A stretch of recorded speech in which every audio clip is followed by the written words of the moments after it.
Olá, queridos alunos, tudo bem com vocês? Espero que estejam todos muito bem. Eu sou a professora Risonilde Araújo, estou aqui para ministrar mais uma aula de língua portuguesa e vou apresentar para vocês o objeto de conhecimento da nossa aula. Então, temos como objeto de conhecimento produção textual, dissertação argumentativa, coerência, coesão e uso de citações bibliográficas, textualização e retextualização, compreensão de textos a partir dos gêneros, resumo, esquema, síntese, detalhamento, leituras e produções de textos dissertativos, argumentativos, que evidenciem as relações lógicas discursivas presentes em tais produções, ratificando que o desenvolvimento das habilidades escritas envolve o domínio de construções sintáticas, seleção vocabular, relações coerentes entre fatos, argumentos e provas alicerçadas em outras fontes. Então é isso aí, vamos iniciar a aula.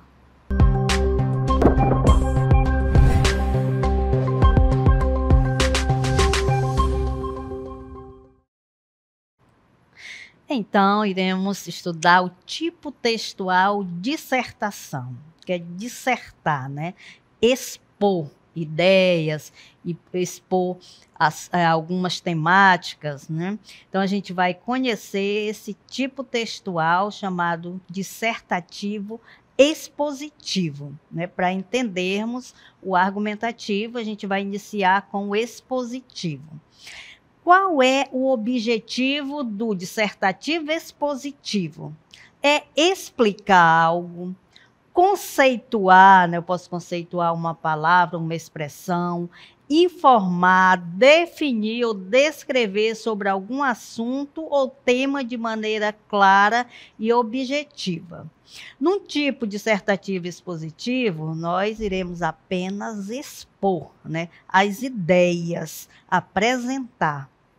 Então, nós temos algumas das características desse tipo textual, que é a linguagem clara, né, assim como todo texto, né, formal, quanto mais clara e objetiva, melhor, e impessoal, não está relacionada diretamente a nenhuma pessoa do discurso, né? Não é para mim, não é para você, para todos ali que tiverem acesso. Descrição pormenorizada de elementos relacionados ao tema. Quando se fala, mas como é um texto dissertativo e está falando aí de descrição pormenorizada, não, a gente não vai colocar ali as características, né, como se usa na descrição, mas a gente vai descrever, colocar lá as ideias, né, e estabelecer os seus sentidos ali bem detalhado. Caráter informativo, né, que esse texto traz, ele vem para informar, para explicar, né? Pode conter enumerações, né? Lá no texto, quando eu vou expor, né, a temática, eu posso enumerar dados, posso fazer comparações, explicações e ou contrastar, né, situações e ideias. A ênfase está na mensagem, ou seja, né, no seu conteúdo de modo geral. Então, nós temos um exemplo desse tipo de texto que pode ser, né, no conceito de uma palavra, por exemplo, daltonismo. Incapacidade congênita para distinguir certas cores, principalmente o vermelho e o verde, que geralmente afeta indivíduos do sexo masculino. Então, aí é um tipo dissertativo expositivo, né? Ele está falando do significado, dando um conceito de uma palavra. No caso aí, o daltonismo.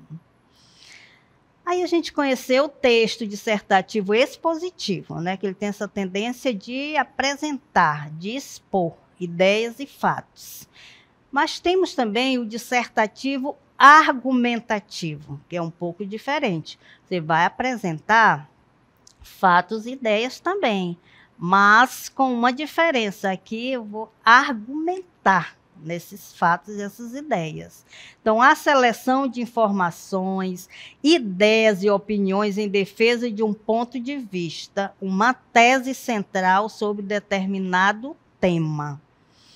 As características são basicamente, né, as mesmas, lado dissertativo expositivo, porém, no argumentativo tem a presença de uma tese, ou seja, um ponto de vista que eu vou defender, né? O autor vai defender e vai argumentar sobre esse ponto de vista. Desenvolvimento com argumentos que comprovem a tese.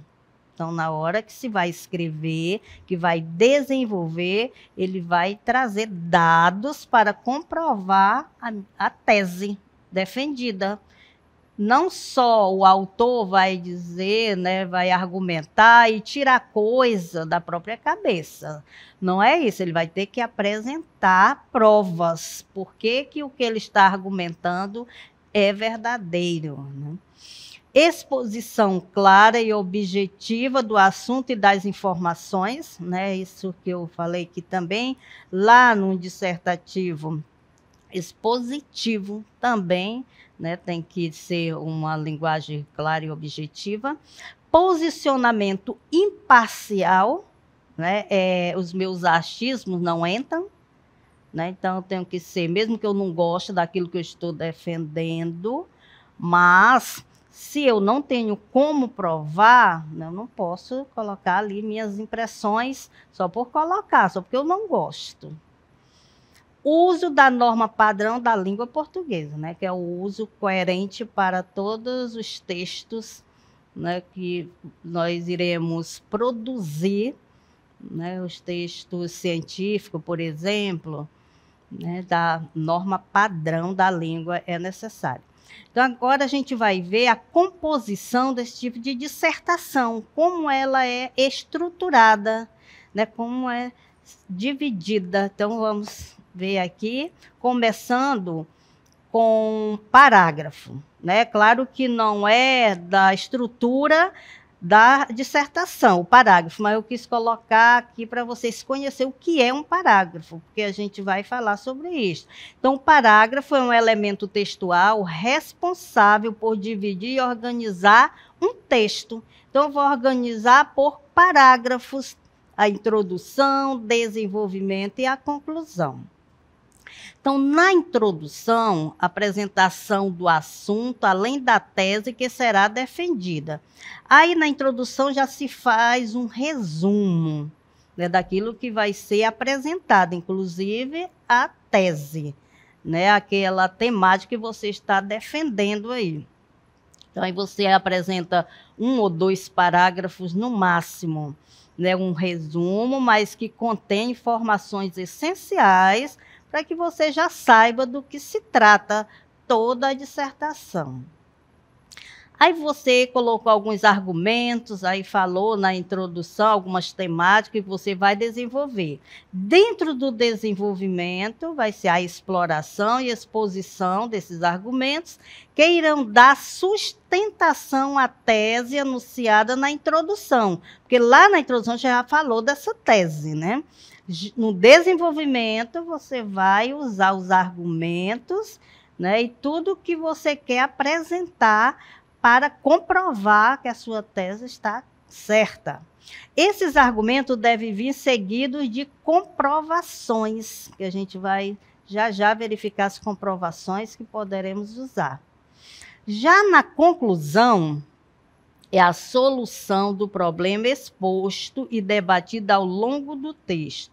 Ou seja, serve para confirmarmos a hipótese da introdução.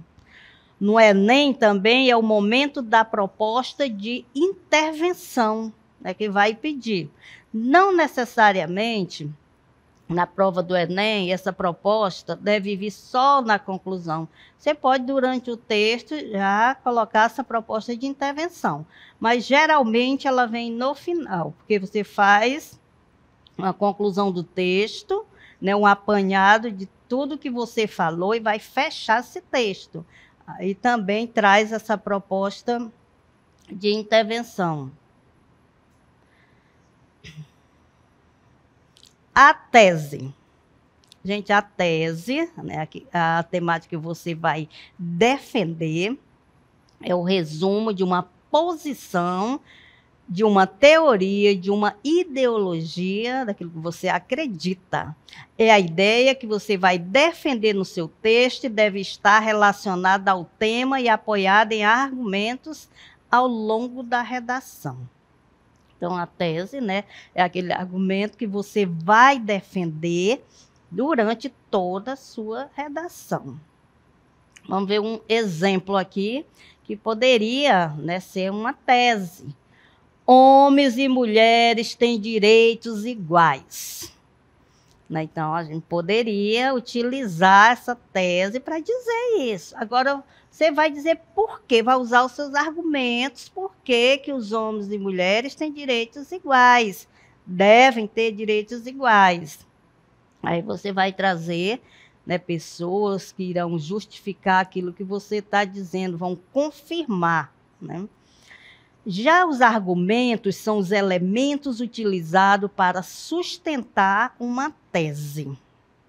Aí você vai ter a tese, você vai falar do assunto, você vai defender aquele assunto, aí você vai trazer nos argumentos, né, todos os elementos necessários para sustentar, né, aquilo que você está falando. Vamos ver um exemplo. Argumentos ideológicos relacionados à Declaração Universal dos Direitos Humanos, científico, como em avaliações genéticas ou fatos históricos, dentre outros. Então, geralmente, quando vai se trabalhar uma tese, são assuntos polêmicos, né? Então, por isso mesmo que você vai argumentar. Porque não é uma temática que todos vão concordar. Né? Geralmente é uma temática que tem um grupo que não concorda. Aí sim, aí você vai ter que falar, né, para persuadir, né, fazer com que o leitor acredite naquilo que você está falando. As estratégias argumentativas que você pode utilizar no seu texto. Que são essas estratégias? São mecanismos fundamentais para que a redação alcance o seu objetivo. Como todo texto tem um objetivo, ele vai querer alcançar, né, esse objetivo. Então, para isso, para que a dissertação, argumentativa, né, alcance o seu objetivo, você terá que usar, né, vários mecanismos. Então, a gente vai conhecer alguns. Observe alguma das estratégias argumentativas. Quais são elas? Argumento de autoridade. Quando eu falo em argumento de autoridade, eu estou falando de quem? Né? Em geral, de tipo ideológico, a afirmação de um intelectual, literato, filósofo, líder político, etc. Então, o argumento de autoridade é de quem conhece o assunto. Né? São pessoas que já escreveram sobre o assunto, que já estudaram, que já foi comprovado cientificamente. Aí você vai dizer isso, aí vai trazer, segundo fulano de tal, aí você vai, né, fazer os comentários do autor, para sustentar o que você está dizendo. Olha, está certo, porque esse autor ele já pesquisou, ele já viu que é isso mesmo. Então, esse é o argumento de autoridade. Argumento por comparação e exemplificação, né? Quando eu vou argumentar, eu posso comparar uns dados com outros. São baseados em comparações entre dados ou situações, em exemplificações, tornando a argumentação ilustrativa. Né? Quando eu pego uma determinada ideia e vou comparar com outra, né? Então eu deixo esse texto mais ilustrativo, né? Fica até mais fácil para o leitor entender. Vamos ver um exemplo. Para que o Brasil seja mais articulado como, veja aí, olha, como um corpo biológico, cabe ao governo fazer parceria com as ONGs. Então aqui está sendo feita uma comparação, né? O Brasil seja mais articulado, tem que ser como corpo biológico. Então, é um certo dado, né, que já foi experimentado e deu certo. Fazer comparação. Para isso dar certo, tem que ser igual a isso. E como, né? Está fazendo uma certa comparação. O argumento por causa e consequência. Então, argumento por causa e consequência. A tese ou conclusão é aceita justamente por ser uma causa ou uma consequência dos dados embasadores. Exemplo: ao longo da formação do território brasileiro, o patriarcalismo sempre esteve presente, como, por exemplo, na posição do senhor de engenho. Consequentemente, olha aí a consequência, né? Foi criada uma noção de inferioridade da mulher em relação ao homem. Dessa forma, muitas pessoas julgam ser correto tratar o sexo feminino de maneira diferenciada e até desrespeitosa. Veja qual é a causa, argumento por causa. A causa, o patriarcalismo, né? Senhor do engenho. E a consequência, a inferioridade da mulher em relação ao homem. Tá? Esse é um exemplo de argumento por causa e consequência, que pode ser utilizado também na sua dissertação argumentativa. Argumento por alusão histórica também pode ser, né, utilizada, que consiste na abordagem de fatos históricos muito conhecidos. Esses fatos podem ser utilizados para demonstrar a consequência desses acontecimentos para o assunto abordado. Você pode utilizar, né, um argumento da história, para embasar a sua dissertação. Exemplo: fazer uma alusão ao período da ditadura militar no Brasil para desenvolver uma temática relacionada à censura ou repressão.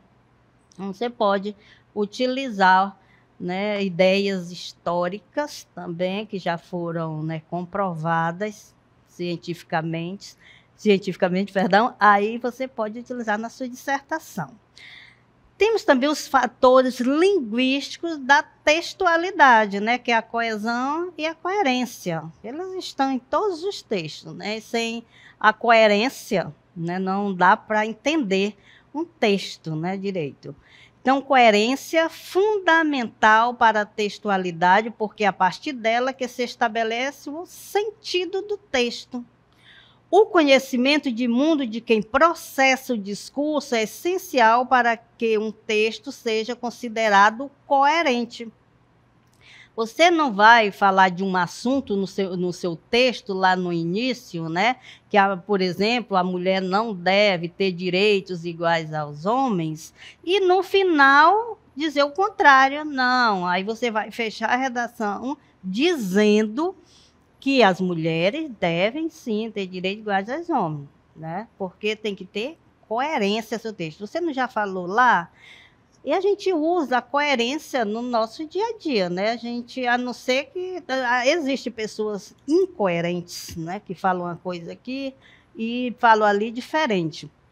Então, mas o correto é sermos coerentes todo o tempo, né? E os textos também precisam desse sentido completo, né, do começo ao fim. A coesão, que ela se dá, né, pelos elementos gramaticais, alguns deles, a gente vai já trabalhar alguns deles aqui. Coesão pode ser entendida como representação das diversas relações entre as ideias apresentadas em um texto, por meio do uso de uma série de mecanismos gramaticais e lexicais, dentre eles as conjunções.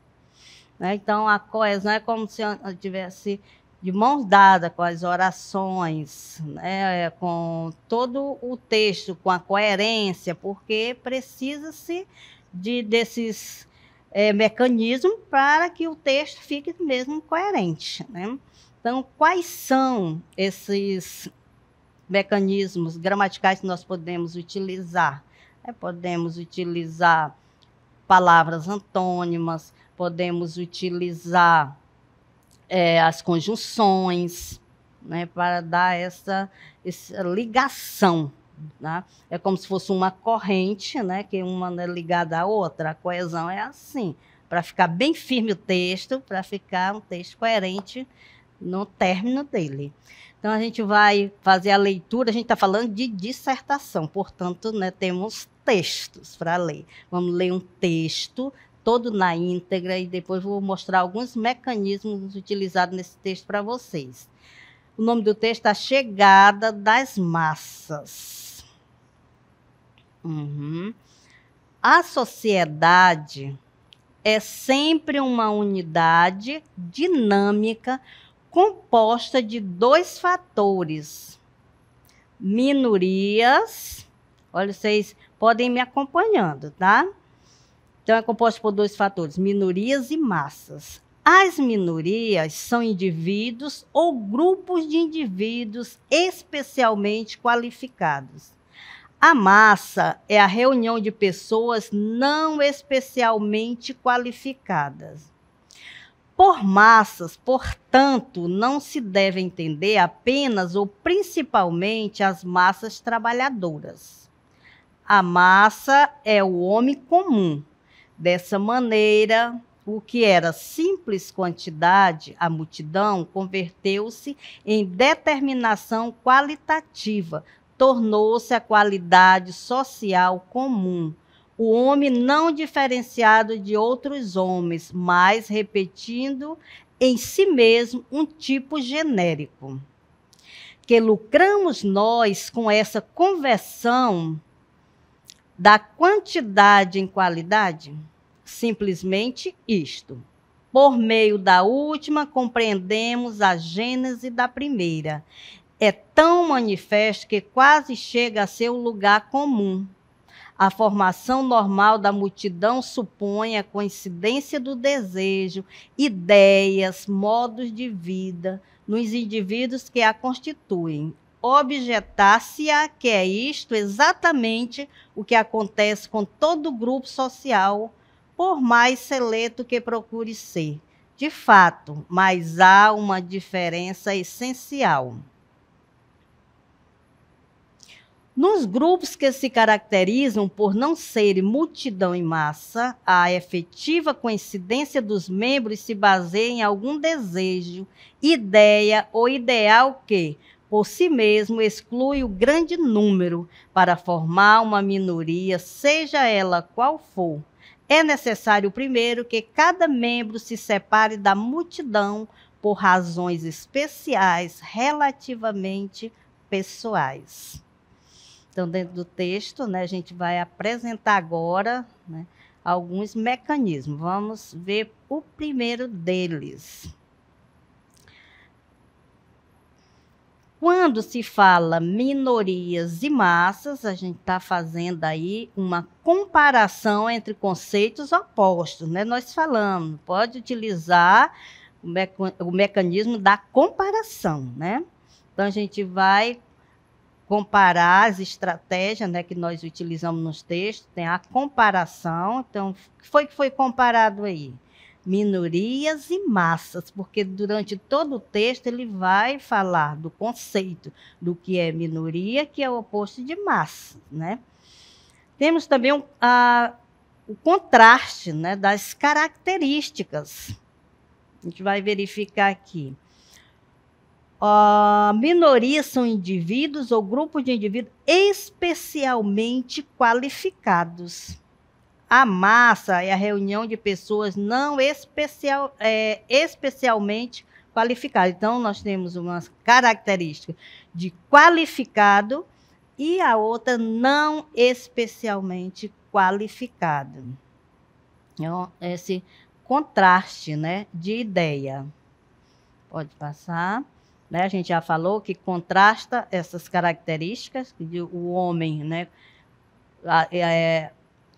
a massa e o homem são diferentes, que é o homem comum, né? Então, por isso que há esse contraste de característica, um é qualificado e o outro não.